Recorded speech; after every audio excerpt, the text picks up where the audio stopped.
تو پوری دنیا میں بارٹرنگ سسٹم ہی چل رہا تھا، gods for gods. For example اس وقت میں جو نمک ہے وہ بہت ہی زیادہ ایک پریشیس قسم کی چیز تھی، عام لوگوں کو نہیں ملا کرتی تھی.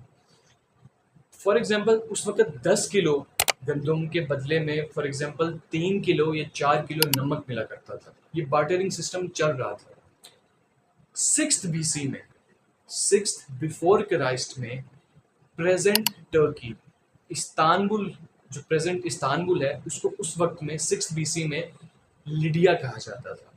وہاں کے لوگوں نے ایک نئی کرنسی کا ایجاد کیا جس کو آج ہم کہتے ہیں مٹیلک کوئن کرنسی.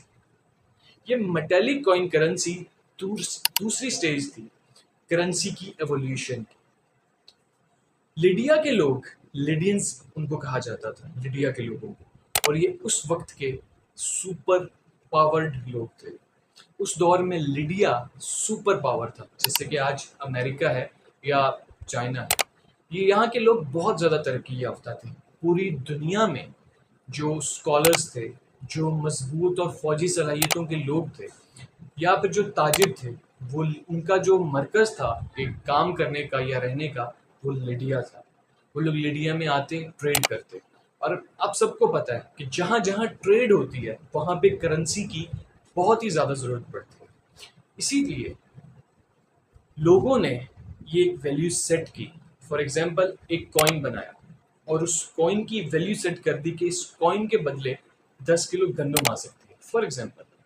اور اس وقت میں بارٹرنگ سسٹم کے بدلے میں کی وجہ سے 10 کلو گندم کے بدلے میں 3 کلو نمک آ رہا تھا. تو یہ انڈرسٹوڈ سی بات تھی کہ ایک کوئن کے بدلے میں 3 کلو نمک آئے گا اور 10 کلو گندم آئے گی.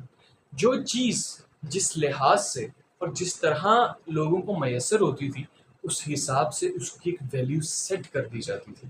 جیسے کہ اگر ہیرا ہے وہ بہت زیادہ قیمتی ہے، 100 کلو گندم کے بدلے میں ایک ہیرا مل رہا ہے، تو ظاہری سی بات ہے بھائی 10 کوئنز ہوں گے تو ایک ہیرا ملے گا. اسی طرح جتنی قیمتی چیز جتنی جو چیز ہے وہ پریشیس ہوتی جائے گی، اس کی جو ویلیو ہوگی وہ اتنی زیادہ بڑھتی جائے گی اور اس کے بدلے میں اتنے زیادہ کوئنز ملتے جائیں گے.